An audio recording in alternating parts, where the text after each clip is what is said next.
చేరువచ్చిన మీకు అందరికి కూడా ప్రభు అయిన యేసుక్రీస్తు నామములో శుభాలు వందనాలు తెలియచేస్తున్నాం. అందరికి వందనాలు. దయచేసి పిల్లలు నిశ్శబ్దంగా ఉండాలి. డ్రమ్స్ వాటినేమి కదిలీకుండా బయటికి వెళ్లకుండా నిశ్శబ్దంగా అరవకుండా కూర్చోవాలని తెలియజేస్తున్నాను. మరి దేవుడు మనందరినీ కూడా ప్రేమించి మరి ప్రత్యేకమైన సమయాన్ని ప్రభు మనకు అనుగ్రహించారు. దేవుని స్తుతించేదానికి ప్రభు మనల్ని ఈ విధంగా ఆయన సన్నిధిలో నడిపించిన దాన్ని బట్టి దేవునికి కృతజ్ఞతాస్తుతులు చెల్లిస్తున్నాను. దేవుని వాక్యాన్ని మనం చూద్దాం. పరిశుద్ధ గ్రంథంలో నుండి యెషయా గ్రంథం 9వ అధ్యాయము 6వ వచనాన్ని నేను చదువుతున్నాను. పరిశుద్ధ గ్రంథంలో నుండి యెషయా గ్రంథం 9వ అధ్యాయము 6వ వచనం. ఏలయనగా మనకు శిశువు పుట్టెను, మనకు కుమారుడు అనుగ్రహింపబడెను, ఆయన భుజం మీద రాజ్యభారం ఉండెను. ఆశ్చర్యకరుడు, ఆలోచనకర్త, బలవంతుడైన దేవుడు, నిత్యుడగు తండ్రి, సమాధానకర్తయగు అధిపతి అని అతనికి పేరు పెట్టబడెను. ఈ మాటలు యెషయా ప్రవక్త ఇజ్రాయెల్లో ఉన్న యూదా ప్రజలకు చెప్తా ఉన్నాడు. గమనించండి, ఇది ఎవరిని గురించి ఉద్దేశించిన మాట? యేసుక్రీస్తు ప్రభు వారిని గురించి ఉద్దేశించిన మాట. ఆయన పుట్టిన తర్వాత చెప్పాడా? పుట్టకముందు చెప్పాడా? ఆయన పుట్టకముందే ఎన్నో సంవత్సరాలకు ముందు ఈ మాట యెషయా ప్రవక్త చెప్తున్నాడు. అసలు ఈ మాట ఏ సందర్భంలో చెప్తున్నాడు అనేది మనం ఆలోచన చేస్తే కొన్ని ప్రత్యేకమైన విషయాలు మీకు చెప్పడానికి ఇష్టపడతా ఉన్నాను. ఆ రోజుల్లో సొలొమోను మరణించిన రెహబాము తన కొడుకు పరిపాలనలో, కఠినమైన పరిపాలన ద్వారా, తర్వాత యరొబాము పరిపాలనలో ఈ 12 గోత్రాలు కాస్త విడిపోయిన తర్వాత ఎవరి పాటికి వారు అయిపోయారు. ఎవరి గోత్రానికి వారు రాజులుగా అట్లా నియమించబడిపోయినారు. అయితే ఇక్కడ ఈ మాటలు యెషయా ప్రవక్త చెప్తూ ఉన్నాడు. ఎవరికి అంటే యూదా ప్రజలకు చెప్తా ఉన్నాడు. ఎవరికి? యూదా ప్రజలకి. యూదా ప్రజలకు రాజు ఎవరు అంటే అహాజు. ఎవరు? అహాజు రాజు. అయితే ఈ యూదా ప్రజలకు ఎందుకు చెప్తున్నాడంటే సిరియా రాజు, అలాగే ఎఫ్రాయిము రాజు, ఇజ్రాయెల్లో ఉన్న రాజు ఎఫ్రాయిము రాజు ఇద్దరు కలిసి యూదా రాజ్యం మీద దాడి చేస్తారు. అంటే యెరూషలేము మీదకి యుద్ధానికి వస్తే ఆ యుద్ధ వాతావరణాన్ని బట్టి ప్రజలు అంధకారంలోనూ, భయంలోనూ, నిరుత్సాహంలోనూ, కలతలో ఉన్నారు. రాజు సరిగా లేడు, రాజు పరిపాలన సరిగా లేదు, రాజు ప్రవర్తన సరిగా లేదు, ఆయన యొక్క ఉద్దేశాలు, నిర్ణయాలు సరిగా లేవు. పైగా బయటి నుంచి వచ్చే ఆ యొక్క సిరియా రాజు సొంత సహోదరుడైన ఎఫ్రాయిం రాజు యూదా మీదకి యుద్ధానికి వచ్చినప్పుడు ఆ 9వ అధ్యాయం 2వ వచనంలో మీరు చదువుతారు, చీకటిలో నడుచు జనులు గొప్ప వెలుగును చూచిరి అని. అంటే ప్రజలు అంధకారంలో ఉన్నారు. ప్రజలు ఎలాగున్నారు? అంధకారం అంటే భయంలో ఉన్నారు. ఎందుకు? సిరియా రాజు, మన సహోదరుడైన ఎఫ్రాయిం రాజు ఇద్దరు కూడా మన మీద యుద్ధానికి వస్తున్నారు. మన రాజు అహాజు చూస్తే సరిగా లేడు, ఏంటి పరిస్థితి అని చెప్పి ఇలాంటి కలవరాల్లో ప్రజలుంటే ఈ అహాజు రాజు వెళ్ళి నేరుగా అష్షూరు రాజు కాళ్ళు పట్టుకుంటాడు. అయ్యా, సిరియా రాజు అలాగే ఎఫ్రాయిం రాజు నా మీద పడిపోతున్నారు, నన్ను ఎలాగైనా నువ్వు రక్షించాలి, నాకేం అర్థం కావట్లేదని గుడిలో ఉన్న బంగారాన్ని, వెండిని ఆ అష్షూరు రాజుకి ఇచ్చి నన్ను రక్షించు అని చెప్పి బ్రతిమలాడితే అష్షూరు రాజు సహాయం చేసినట్టే సహాయం చేసి ఈ యూదా రాజ్యంలో ఉన్న ప్రజలను, అంటే అహాజు రాజును బానిసగా మార్చుకున్నాడు. అంటే బాధ పెట్టాడు, ఇబ్బంది పెట్టాడు అనేది బైబిల్లో రాయబడి ఉంది. ఈ మాటలు మీకు నేను ఎందుకు చెప్తున్నానంటే యెషయా ప్రవక్త ఎప్పుడు యేసుక్రీస్తు ప్రభు వారిని గురించి చెప్పాడు అంటే ఆ ప్రజలు ఇబ్బందుల్లో ఉన్నప్పుడు, బాధల్లో ఉన్నప్పుడు, బానిసత్వంలో వెళ్ళిపోయే పరిస్థితుల్లో యెషయా ప్రవక్త అంటున్నాడు, మన కొరకు ఒక శిశువు పుట్టెను. అంటే ఈ మాటకు అర్థం ఏంటంటే ఆయన రాజుగా ఈ లోకానికి రాలేదు, పసిబాలునిగా ఈ లోకానికి వచ్చాడు. ఎందుకంటే దూరం నుండి మన సమస్యలను చూచేదానికి కాదు, దగ్గరగా మన సమస్యలను చూచి పరిష్కారం ఇచ్చేదానికి మన కొరకు ఒక శిశువు పుట్టెను అని చెప్పాడు ఫస్ట్ మాట. రెండోది ఏమన్నాడో తెలుసా? ఆ శిశువును, ఆ కుమారుణ్ణి దేవుడు మనకు అనుగ్రహించాడు అంటాడు. ఏమంటాడు? మన కొరకు ఒక శిశువు పుట్టాడు, మనకు కుమారుడు అనుగ్రహించబడ్డాడు. అనుగ్రహించబడ్డాడంటే ఎవరో మనకు గిఫ్ట్ ఇచ్చారు అని అర్థం. మన ప్రత్యేకతని బట్టి కాదు, మన పరిశుద్ధతని బట్టి కాదు, మనకున్న అర్హతని బట్టి కాదు, కానీ దేవుడే తన కృపతో తన కుమారుణ్ణి మనకేం చేశాడు? అనుగ్రహించాడు అని చెప్తున్నాడు. ఆయన అంటాడు, ఆయన భుజముల మీద రాజ్యభారం ఉంది అంటాడు. మన భుజాల మీద కుటుంబ భారం ఉంటుంది, మన భుజాల మీద ఆర్థిక భారం, మన భుజాల మీద ఈ లోకపరమైన ఆశలతో కూడిన భారం, చాలా భారాలు ఉంటాయి. కానీ ఆయన మీద, అంటే ఎవరిని గురించి అయితే యెషయా ప్రవక్త చెప్తున్నాడో ఆ క్రీస్తు మీద రాజ్యభారము ఉంది. రాజ్యభారం అంటే ప్రజల యొక్క సంరక్షణ, ప్రజల యొక్క ప్రొటెక్షను, అంటే ప్రజల యొక్క క్షేమం, సంరక్షణ, ప్రజల యొక్క పరిశుద్ధత, వారికి కావలసిన న్యాయం. ఈ రోజుల్లో ప్రజలకు లేనిది ఏదైనా ఉందంటే చెప్పండి, న్యాయమే. ఎవడైనా దారిలో కానీ చంపేశాడు అనుకోండి, అందరూ చూస్తారు, కానీ పలానోడు చంపాడన్న దానికి భయపడతారు, చెప్పేదానికి భయపడతారు. అంటే ఈ రోజుల్లో న్యాయానికి ఎక్కడ కూడా తావులేదు, అన్యాయమే ఎక్కువగా ఉంది. ఎవడు ఏం చేయాలనుకుంటున్నాడు అది చేస్తున్నాడు, ఎలా ప్రవర్తించాలనుకుంటున్నా అలా ప్రవర్తిస్తున్నాడు. అయితే యెషయా ప్రవక్త చెప్తున్నాడు ఆ యోధా ప్రజలకి, ఆయన భుజముల మీద రాజ్యభారం ఉంది. అంటే మీకు న్యాయాన్ని చేసేదానికి, మీకు రక్షణ ఇచ్చేదానికి, సరైన విధానంలో నడిపించేదానికి నీ కొరకు నా కొరకు ఒక శిశువు పుట్టబోతా ఉన్నాడని యెషయా ప్రవక్త ప్రారంభించాడు మాట్లాడడం. ఎందుకంటే వారిని బలపరిచేదానికి. ఎవరిని? ఎఫ్రాయిము రాజు ద్వారా, సిరియా రాజు ద్వారా బాధపరచబడుతున్నారే, ఎక్కడొచ్చి పైన పడిపోతారో, ఎక్కడొచ్చి మనల్ని కొడతారో, ఎక్కడొచ్చి ఇబ్బంది పెడతారని చెప్పి భయపడుతూ సరైన రాజు లేక బాధపడుతున్నారే, వారితో ఈ విధంగా చెప్పడం ప్రారంభిస్తున్నాడు యెషయా ప్రవక్త. నీ కొరకు ఒక శిశువు పుట్టబోతున్నాడు, ఆ శిశువును దేవుడే నీకు అనుగ్రహించబోతున్నాడు, ఆ శిశువు భుజం మీద రాజ్యభారం ఉండబోతా ఉంది. ఆయనకి ఇలాంటి పేర్లు ఉన్నాయి. ఎలాంటి పేర్లో తెలుసా? ఆయన ఆశ్చర్యకరుడు. హల్లెలూయా. ఏమని చెప్తున్నాడు వారికి? ఆయన ఆశ్చర్యకరుడు, నీ జీవితంలో ఊహించని విధంగా అద్భుతాలు చేసే దేవుడు.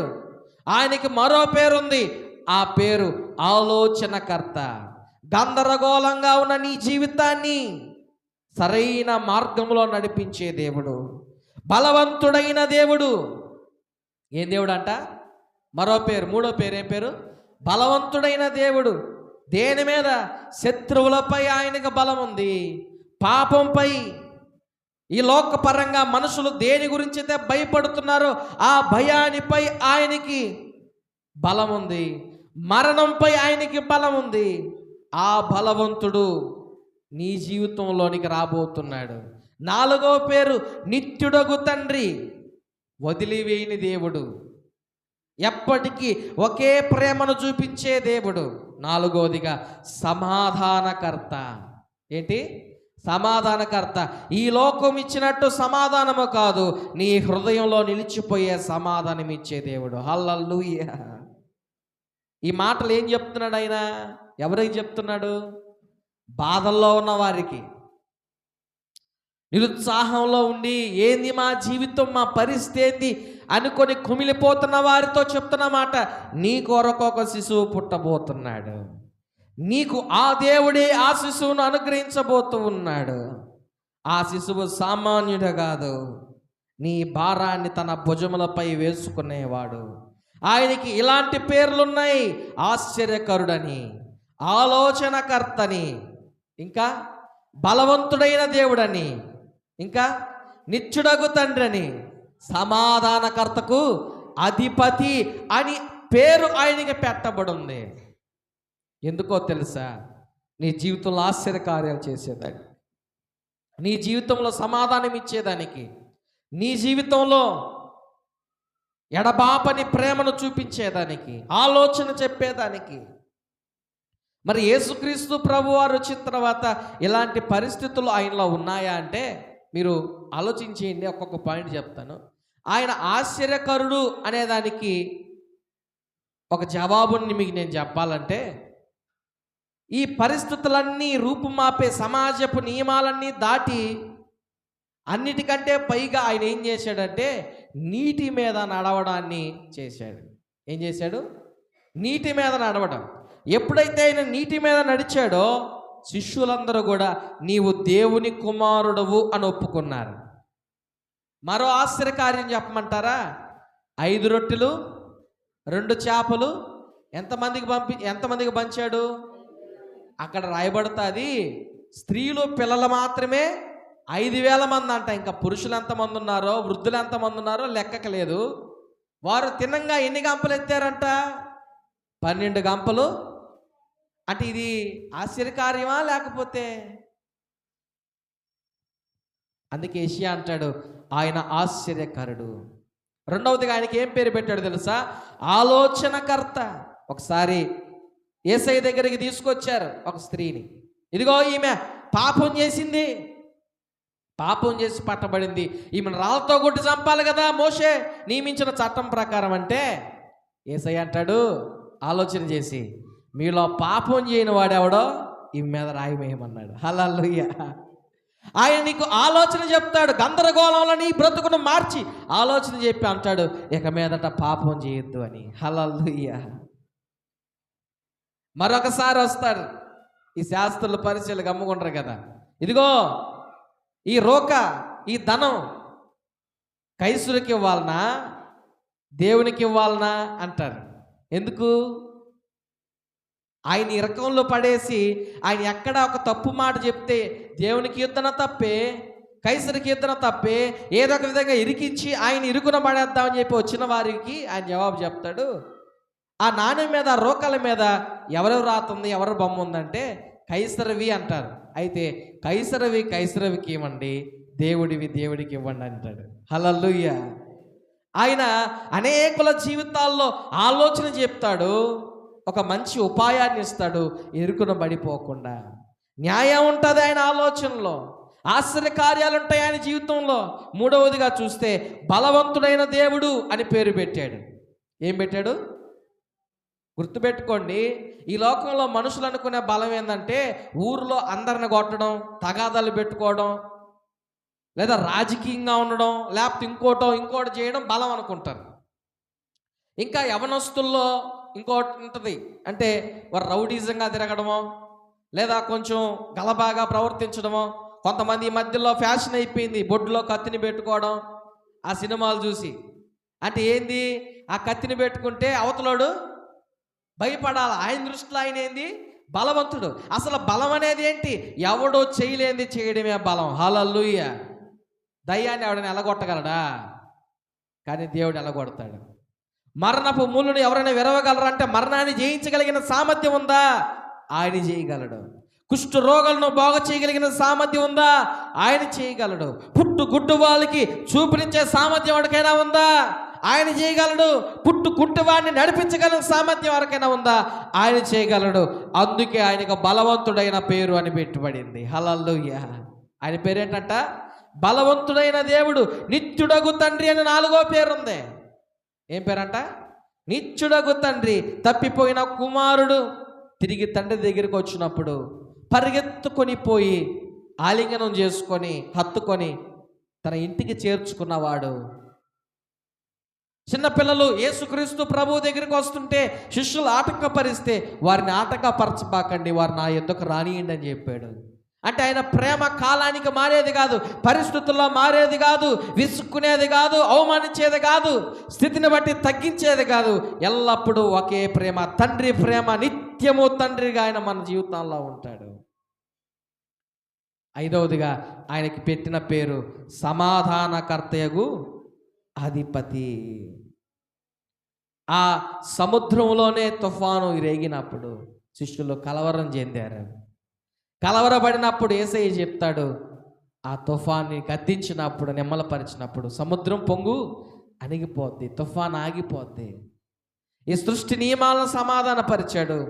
రెండవదిగా ఆయన సిలువలో వేలాడుతున్నప్పుడు ఎదురుగానే ఆయన కొట్టిన వారు ఉన్నారు, ఎదురుగా ఆయన తిట్టిన వారు ఉన్నారు, ఎదురుగా ఆయన మీద ఉమ్మి ఊసిన వారు ఉన్నారు, ఎన్నో రకాలుగా హింసించిన వారు ఉన్నారు.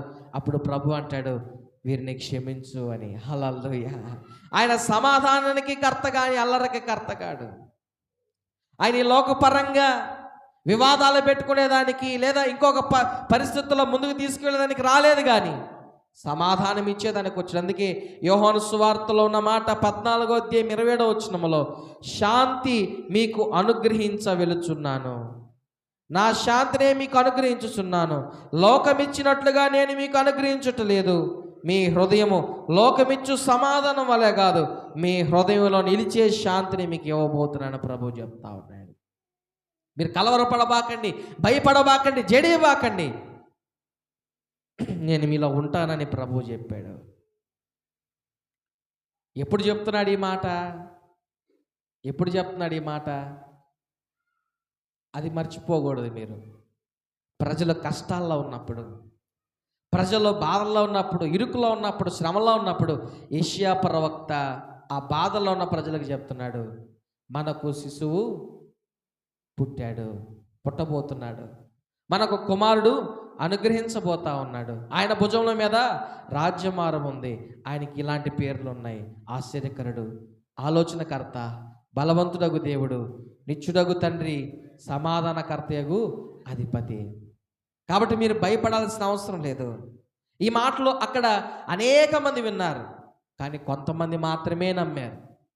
వింటున్నారా? అనేకులు దేవుని మాటలు, యెషయా చెప్పిన మాట విన్నారు, కొంతమంది మాత్రమే నమ్మారు, కొంతమంది నమ్మలేదు. కానీ ఒక మాట చెప్తున్నా, నీవు నమ్మినా నమ్మకపోయినా దేవుని మాట నెరవేర్చబడే తీరుతుంది. హల్లెలూయా. అయితే ఒకటి, దాంట్లో ఒక లిటిగేషన్ ఉంది. ఆ నెరవేర్చబడిన పరిస్థితిలో నువ్వు ఉంటావా లేవని చెప్పలేను. దేవుని మాట నిన్ను బట్టి ఆగిపోదు, దేవుని మాట అందరిని బట్టి ఉద్దేశించి ఉంటుంది. కాబట్టి దేవుని మాట ఖచ్చితంగా నెరవేర్చబడుతుంది. కానీ నువ్వు ఉంటావా లేవని చెప్పలేము. ఎందుకు ఉంటావా లేవని చెప్పలేమంటే, మన పొరపాట్లు, మన పాపం ఆ దేవుని వాగ్దానాన్ని స్వతంత్రించుకునేట్టు చేస్తుందో చేయలేదో తెలియదు. దేవుడు ఇజ్రాయేల్ అందరికీ చెప్పారు, మీరు పాలు తేనెలు ప్రవహించే దేశానికి వెళ్తారని. కానీ 2 కుటుంబాలే పోయినాయి, కాలేబు కుటుంబం, యెహోషువ కుటుంబం. మిగిలిన వారు పోలేదు. కారణం, దారిలోనే వారి పాపం ద్వారా ఆ పాలు తేనెలు ప్రవహించే దేశానికి వెళ్ళలేకపోయారు. ఇక్కడ ఈ మాటలు యెషయా ప్రవక్త చెప్పాడే, ఈ యెషయా ప్రవక్త చెప్పినట్లుగా అనేకులు, కొంతమంది క్రీస్తు పుడతాడని చెప్పి నమ్మారు, కొంతమంది పుట్టలేదు, ఏమోలే మా బాధలు మా కష్టాలకు పోవని చెప్పి అనుకో ఉంటారు. కానీ దేవుడు ఈ లోకానికి వచ్చి ఆశ్చర్యకార్యాలు చేశాడు, అనేకులకు ఆలోచన చెప్పాడు, బలవంతుడుగా ఈ లోకానికి ఆయన పరిచయం చేసుకున్నాడు, ఆయన నిత్యుడగు తండ్రిగా తన ప్రేమను చూపించాడు, ఆయన సమాధానానికి కర్తగా ఈ లోకంలో నిలిచిపోయాడు. ఈ రోజుల్లో అనేకులు యేసుక్రీస్తు ప్రభువారిని నమ్ముకుంటున్నారంటే ఎందుకో తెలుసా? సినిమా యాక్టర్లు కానీ, రౌడీలు కానీ, దొంగలు, వ్యభిచారులు, పాపంలో ఉన్న వాళ్ళందరూ కూడా యేసుని ఎందుకు నమ్ముకుంటారో చెప్పమంటారా? ఆయన ప్రేమ, సమాధానానికి కర్త. చాలామంది చెప్తూ ఉండగా విన్నాను, ఆయన క్షమాగుణం అంటే నాకు చాలా ఇష్టం అని సినిమా యాక్టర్లు చెప్తుంటే నేను.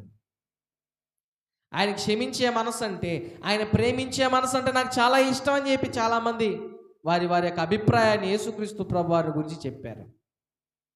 ఈ ఉదయకాల సమయంలో నా ప్రియమైన సహోదరి సహోదరులారా, ఈ ప్రసంగంలో మీకు 2 విషయాలు చెప్పాలనుకుంటున్నాను.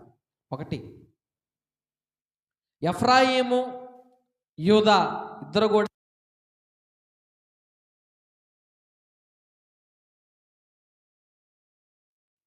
యూదా ఎఫ్రాయిం ఎవరు? ఇజ్రాయేలేనా? 12 గోత్రాల్లో వారు కూడా కొన్ని గోత్రాలేనా?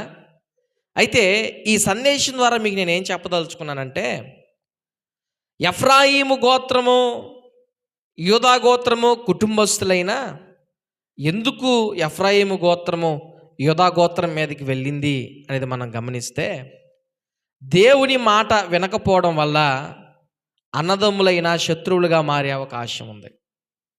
రెండోది, సమస్య వచ్చినప్పుడు ఈ అహాజు యోధారాజు ఎవరి వైపు చూచాడు? మనుషుల వైపు చూచాడు. అంటే అషూరు రాజు వైపు చూచాడు. చివరికి అషూరు రాజు ఏం చేశాడంటే ఆ అహాజు రాజుని బాధపరిచినట్లుగా, అంటే అతని అవసరాన్ని బట్టి అతని దగ్గర బాగా తీసుకొని అతని కష్టాల్లో ఉన్నప్పుడు వదిలేసి అతను బాధ పెట్టినట్టుగా, అంటే దేవుడు విడిచిపెట్టేశాడు. అతని ప్రవర్తన బట్టి ఎవరినైతే నమ్ముకున్నాడో ఆ మనిషి కూడా అహాజు రాజుని విడిచిపెట్టాడు. అంటే ఈ ప్రసంగం ద్వారా మీకు నేనేం చెప్పదలుచుకున్నానంటే, ఎవరైతే ఈ లోకంలో దేవుని మాట వినకుండా ఉంటారో, దేవుని మాటకు వ్యతిరేకంగా జీవిస్తూ ఉంటారో, వారు అన్నదమ్ములు కావచ్చు, భార్యాభర్తలు కావచ్చు, కుటుంబస్తులు కావచ్చు, గ్రామంలో ఉన్నవారు కావచ్చు, వారు శత్రువులుగా మారేదానికి అవకాశం ఉంది. యూదా గోత్రం, ఎఫ్రాయిం గోత్రం కుటుంబస్తులే, కానీ దేవుని మాట విననందువల్ల వారు శత్రువులుగా మారారు. అహాజు రాజుకు వచ్చిన కష్టం, శ్రమ, ఆ ఇరుకును బట్టి దేవుని వైపు చూడలేదు, మనిషి వైపు చూచాడు. ఆ మనిషే అహాజు రాజును బాధ పెట్టాడు. ఈ రోజున క్రైస్తవులు కూడా ఎవరైతే ఆ కష్టంలో, ఆ శ్రమంలో, ఆ బాధల్లో దేవుని వైపు చూడకుండా మనుషుల వైపు చూస్తారో ఆ మనుషులే తిరిగి నిన్ను బాధపరిచే అవకాశం ఉంది. ఆ మనుషులు నిన్ను బంధించే అవకాశం ఉంది. పైగా నీ ప్రవర్తన బట్టి దేవుడు విడిచిపెడతాడు. నీవు నమ్ముకున్న మనుషులు కూడా విడిచిపెడతారు. అందుకే యెషయా అంటాడు, నీ కొరకు నా కొరకు శిశువు పుట్టాడు. ఆ శిశువును కుమారుడుగా మనకు ప్రభు దేవుడు అనుగ్రహించాడు. భయపడబాకండి, నీ భారం ఆయన మీద ఉంది. ఆయన ఆశ్చర్యకరుడు, నీ జీవితంలో ఆశ్చర్యకార్యాలు చేస్తాడు. ఆయన ఆలోచనకర్త, నీకు ఒక మంచి ఆలోచన చెప్తాడు. గందరగోళంగా ఉన్న నీ జీవితాన్ని, అగమ్య గోచరంగా ఉన్న నీ జీవితాన్ని, అంధకారంలో నీ జీవితాన్ని, అందుకే యెషయా గ్రంథం 9:2 చీకట్లో నడుచు జనులు గొప్ప వెలుగును చూచారు. ఎలా చూచారు? ఆ శిశువును బట్టి గొప్ప వెలుగును చూచారు. హల్లెలూయా. అంధకారంలో ఉన్న మనుషులకు మార్గం కనిపించదు, ఏం చేయాలో అర్థం కాదు. అలాంటి వారికి వెలుగుగా తాను మార్గమై నిలిచాడు. ఈ లోకానికి వచ్చి అంటాడు, నేనే మార్గం, నేనే సత్యం, నేనే జీవం, నా ద్వారా తప్ప తండ్రి యొద్దకు ఎవరు పోలేడంటాడు. ఆయన మార్గంగా నిలిచాడు. తల్లిదండ్రులను ప్రేమించే విషయంలో, పొరుగు వారిని గౌరవించే విషయంలో, ప్రేమించే విషయంలో, తల్లిదండ్రులను సన్మానించే విషయంలో, నేను తప్ప వేరొక దేవుడు మీకు ఉండకూడదు అనే విషయంలో, ఈ లోకంలో భక్తి జీవితం ఎలాగుండాలి? మతంతో కూడింది కాదు. బయటికి ఈ రోజున మతాల గురించి చెప్పేటప్పుడు క్రైస్తవ్యం కూడా మతం అని చెప్పి సంబోధిస్తారు. కానీ ఈ లోకపరంగా మతం అంటే మతి లేని వాళ్ళకు ఉండేదే మతం. అంటే మతం అంటే ఏంది? గుడ్డిగా వాడేం చేస్తున్నాడో వాడికే తెలియదు, వాడు ఒక మతంలో ఉన్నాడు అంటుంటారు కదా తిట్టేటప్పుడు కూడా. అంటే ఏం చేస్తున్నాడో అర్థం కానప్పుడు అదొక మతం అంటారు. కానీ క్రైస్తవులు ఏం చేస్తున్నారో తెలియక కాదు. ఈ రోజున అట్లాంటి వాళ్ళు ఉన్నారనుకోండిలే, ఏం చేస్తున్నారో కూడా తెలియని వాళ్ళు. కానీ క్రైస్తవం ఏం చేస్తుందో తెలియకుండా ఉండేది కాదు, అన్నీ తెలిసేటట్టు ఈ బైబిల్లో యేసుక్రీస్తు ప్రభువారు చెప్పున్నారు. హల్లెలూయా. ఆయన మార్గంగా చూపించున్నారు. కానీ ఈ రోజుల్లో మనుషులు వారి స్వార్థాన్ని బట్టి మార్చేసుకుంటున్నారు, అది వేరే విషయం. కానీ దేవుడైతే ఎవరు ఏం చేయాలో చాలా స్పష్టంగా చెప్పాడు. సాక్షాత్తు యేసుక్రీస్తు ప్రభువారే తండ్రి, కుమార, పరిశుద్ధాత్మ నామములో బ్యాప్టిజం తీసుకోవాలి. తండ్రి, కుమార, పరిశుద్ధాత్మ నామంలో బ్యాప్టిజం తీసుకోవాలి అని యేసయ్య చెప్తే, ఇంకొకరు అట్టకాదు తండ్రి నామంలోనే అంటారు, కుమారుడి నామంలోనే కొంతమంది అంటారు, అసలు ఏదీ లేదంటారు. నీటి మూలంగా బ్యాప్టిజం తీసుకోవాలని యేసయ్య చెప్తే అట్టకాదు ఇంకొక విధంగా అంటారు. ఏమని చెప్తాం? ఒక్కొక్క విధంగా. ఈ రోజుల్లో మనుషులు కూడా ఆ విధంగా మారిపోతున్నారు. ఇప్పుడు అన్యులాచారాలకి అలాగే క్రైస్తవ్యంలో ఉన్న విధానాలకి సంబంధం లేకుండా పోతుంది. మీరు కావాలంటే కొత్త కోడూరుకి పోయి చూడండి. యాప చెట్టుకు చూడండి ఏముంటాయి అక్కడ? ఆ? చెప్పండిలే, మేము కూడా వెళ్ళాము చూసాం కానీ. ఆ? ముడుపులు ఎందుకంట? ఏ ఎందుకు? దేవుడేమో మీ హృదయాన్ని నాకు ఈయనని చెప్తుండే, మీరేమో ఒక మూటలో బియ్యం కట్టాడు కట్టేసి వస్తుంది. సరే, ఇంకొంతమంది బాగా బాగా తెలిసిన వాళ్ళు ఇంకేం చేస్తారంటే ఎంటుకలు బొచ్చి ఇచ్చేసి వస్తారు దేవుడికి. మామూలుగా అది ఎప్పుడు చేస్తారు? గొడవల్లో తగాదలు ఉన్నప్పుడు నా ఎంట్రుకు కూడా బేకలేవరా అంటారు మామూలుగా. ఎప్పుడు? గొడవల్లో, కష్టంలో. అలాంటిది గొడవ వేసుకునే దానికి పోతుంటారో నిజంగా ప్రేమిస్తారు అర్థం కావడం, బొచ్చు మాత్రం ఇచ్చే వస్తున్నారు దేవుడు. ఎక్కడేమో గొడవల్లో ఒక ఎంట్రిక అని చెప్తారు, అక్కడ మాత్రం బొచ్చు అంతా ఇచ్చేది వస్తున్నారు. అంటే దేవుడి మీద నీకు పగ ఉందా, ప్రేమ ఉందా? చూడండి, దేవుడు ఆలోచనకర్త, పాపంలో విడిపిస్తున్నాడు కానీ పాపంలోనికి పాపం చెప్పట్లా. కానీ ఈరోజు చాలామంది మనుషులు పాపంలోకి నడిపిస్తున్నారు. ఈమె పోయేది కాకుండా ఇంకొక అక్కను కూడా తీసుకెళ్తారా, నాకు పోయినసారి ఎంటుకలు ఇస్తే జరిగినాయి, నువ్వు కూడా గుండు చేయి. స్త్రీ అసలు గుండు చేయించుకోకూడదమ్మా. స్త్రీ అసలు గుండె అనేది చేయించుకోకూడదు, కానీ చాలామంది చేయించుకుంటున్నారు. అంటే వారు తెలియక చేయించుకున్నారు అనేది ఓకే, తెలిసి కూడా చేయించుకోవడం అనేది అది తప్పదు. నీకు తెలియలేదు, ఏదో జరిగిపోయింది, తెలిసి ఆ విధంగా పొరపాటును కూడా చేయకూడదు. ఈరోజు చాలామంది అలాంటి పరిస్థితుల్లో ఉన్నారు, అలాగా క్రైస్తవులు నడిపిస్తున్నారు. గుర్తుపెట్టుకోండి, చాలామందికి చాలా అభిప్రాయాలు ఉంటాయి. మనుషులు చచ్చిపోయిన తర్వాత నిద్ర చేయడానికి పొలి మీద దాటాలని. మా తాత చచ్చిపోయినప్పుడు మేము పోలా, మా అమ్మ చనిపోయినప్పుడు మేము పోలా, మాకైతే మా అమ్మ మా దగ్గరికి కూడా రాలా, మా తాత రాలా, మా అమ్మ రాలా. వాళ్ళు వెళ్ళిపోయినారు, వాళ్ళు దేవుని దగ్గరికి వెళ్ళిపోయినారు, వారి సమయం అయిపోయింది, వెళ్ళిపోయినారు. రేపు మనం కూడా వెళ్ళిపోతాం. చచ్చిపోయిన వారి ద్వారా ఏం ప్రమాదం లేదు ఈ లోకంలో, బతుకున్న వారి ద్వారా ప్రమాదం. వాళ్ళే నిన్ను చంపుతారు, చచ్చిపోయిన వచ్చి నిన్ను చంపరు. సినిమాలు చూసి మోసపోబాకండి, చచ్చిపోయిన వాళ్ళు వచ్చి చంపుతారని. రియాలిటీలా జరగదు, అది కల్పితాలయ్యి. అందుకే ఈ రోజున మనుషులున్న భయాన్ని తీసేసేదానికి ఆయన ఎట్లాగొచ్చాడు? బలవంతుడుగా ఈ లోకానికి వచ్చాడు. ఎట్లాగొచ్చాడంట? బలవంతుడుగా. ఈ రోజున నువ్వు చేసే ఆ పనులు, క్రియలు, చేష్టాలు ఎట్లాగ ఉంటున్నాయో ఆలోచించి. నువ్వు చేసే ఆచారాలు ఎలాగ ఉంటున్నాయో చూడు. దేవుడు ఆ విధంగా నీకు చెప్పలా, దేవుడిగా ఆ విధంగా ప్రవర్తించాలి. ఈరోజు చాలామంది తెలివిగా వాళ్ళు ఏం చేస్తుంటారు తెలుసా? ఇంకోటి చెప్పిన ముగించేస్తా. ఎవరైనా చనిపోయి ఉంటారు అనుకోండి, వారికి ఇష్టమైన పాయసం చేసుకుని వెళ్ళి సమాధి దగ్గర పెడతారు. తప్పుగా అనుకోబాకండి, పాయసం తింటారా? పాయసం తింటారా? నిజం చెప్పండి, నా మాట. ఇంకా ప్రాణ స్నేహితులు మందు బాటిల్ పెడతారు. పాపం గ్లాసు పెడతారో మర్చిపోతారో తెలియదు, కిన్లే సోడా కూడా పెడితే బాగుంటుందేమో. ఒకరోంత మనం మైండ్ పెట్టి ఆలోచిద్దాం. మైండ్ పెట్టి నిజంగా జరుగుతుందా? దీనికి చాలామంది ఏం చెప్తారు తెలుసా? అప్పుడు యేసుక్రీస్తు ప్రభు దగ్గరికి ఆ స్త్రీలు పోయిల్లా, అత్తరు పూసిల్లా. అమ్మా, అది ఆ ఊర్లో శరీరాన్ని ఆ విధంగా చేసేవాళ్ళు, అదొక ఆచారం. ఇప్పుడు కానా విందులో ద్రాక్షరసం ఎలాగో అలాగో వాళ్ళు ఏంటంటే, మీరు బాగా గమనించండి.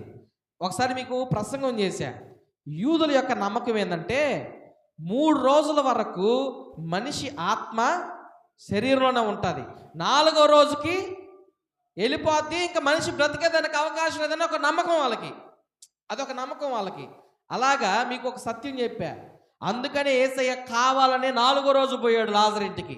ఎందుకంటే వారి నమ్మకాలు, వారి అపనమ్మకాలు రూపుమాపాలి. అంటే 3వ రోజు కానీ వస్తే ఆయన అద్భుతంగా వాళ్ళు పరిగణించరు.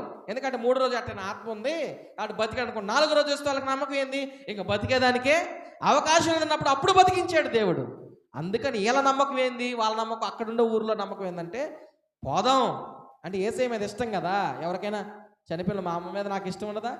మన ఇంట్లో వాళ్ళ మీద ఎవరైనా చనిపోతే ఇష్టం ఉండదు, ఖచ్చితంగా ప్రేమ ఉంటుంది, తప్పు లేదు పోవడం వల్ల. కానీ అక్కడికి పోయి చెప్పండి, పోవడంలో తప్పు లేదు, అక్కడికి పోయి ఏడవడంలో తప్పు లేదు. ఎందుకంటే మన కుటుంబం, మా అమ్మ అంటే నాకు బాధ ఉండదండి, నేను ఏడవనా, నేను రోధించనా? ఖచ్చితంగా ఉంటుంది, మనకు బాధ ఉంటుంది, వెళ్ళొచ్చు, రోజైనా సమాధి దగ్గరికి వెళ్ళొచ్చు. ఎందుకంటే మనం మర్చిపోలేము, ఆ బాధ ఉంటుంది, ప్రేమ ఉంటుంది, ఏడవచ్చు, తప్పులేదు. కానీ ఆ పాయసం ఎత్తి ఆకలిగా ఉన్న వాళ్ళకి పెడితే నిన్ను దీవిస్తాడు, చల్లగా ఉండయ్యా అంటాడు. మందు మాత్రం పోపి బాకండి, ఆయనకి ఇష్టమని చెప్పి పొరపాటున చేసేవాళ్ళేమో. అంటే మీరు ఎట్ట అర్థం చేసుకుంటారో నాకు అర్థం కావట్లేదు కొన్నిసార్లు. అందుకని చెప్తుంటాను నేను గబక్కన, అరే వాడికి పాయసం ఇష్టం కాబట్టి పెట్టాడు కాబట్టి, అంటే వీడికి మందు ఇష్టం కాబట్టి మందు పోపిస్తే 10 మందికి అప్పుడు ఆయన ఆత్మశాంతి ఇస్తుంది అనుకునేరు. పొరపాటున తల్లి అట చేయబాకండి. మన కొరకు ఎవరు పుట్టారు? శిశువు పుట్టాడు. ఆ శిశువుని ఎవరు అనుగ్రహించాడు? దేవుడే అనుగ్రహించాడు. ఆ శిశువుకి ఉన్న ప్రత్యేకత ఏంటంటే మన భారమును, మన పాప భారమును మోసేవాడు, అంటే క్షేమాన్ని ఇచ్చేవాడు, న్యాయం చేసేవాడు. ఆయనకి ఇలాంటి పేర్లు ఉన్నాయి: ఆశ్చర్యకరుడు, ఆలోచనకర్త, బలవంతుడగు దేవుడు, నిత్యుడగు తండ్రి, సమాధానకర్తయగు అధిపతి. ఈ రోజున నీ జీవితంలో అలాంటి శిశువు ఉన్నాడా? ఆయన నీకు అనుగ్రహించబడ్డాడా? నీకు అనుగ్రహించబడ్డాడా? అలాంటి యోధా ప్రజలకు చెప్పాడు నీకు అనుగ్రహించబడబోతున్నాడని. ఈరోజు నీకు అనుగ్రహించబడి ఉన్నాడా? ఆశ్చర్యకార్యం నీ జీవితంలో ఉందా? ఆ దేవుని ఆలోచన నీలో ఉన్నాయా? ఆ బలవంతుడైన దేవుని నీలో నివసిస్తున్నాడా? ఆ నిత్యుడగు తండ్రి ఆ ప్రేమను అనుభవిస్తున్నావా? అట్టి సమాధానం నీ హృదయంలో ఉందా? ఆలోచించేయి. లేకపోతే ప్రభువుని అడగాలి. అయ్యా, ఆ రోజు యోధా ప్రజలు బాధల్లో ఉన్నప్పుడు, కష్టాల్లో ఉన్నప్పుడు యెషయా ప్రవక్త ద్వారా నువ్వు చెప్పించావు, మీ కొరకు శిశువు పుట్టబోతున్నాడు, కుమారుడు అనుగ్రహించబోతున్నాడని. ఈ రోజున నాకున్న శ్రమల్లో, నాకున్న కష్టాల్లో, నా హృదయంలో నీవు నీ కుమారుడిని అయ్యా జన్మింపచేయి. నాలో ఆయన పుడితే నా జీవితంలో అట్టి అద్భుతాలు జరుగుతాయని నేను నిజంగా ఆలోచన చేస్తే మీ కొరకు నేను ప్రార్థన చేయబోతున్నాను. తల వంచి కళ్ళు మూసుకుంటే దేవుడు మీతో మాట్లాడిన మాటలు ఒకసారి తీర్మానం తీసుకొని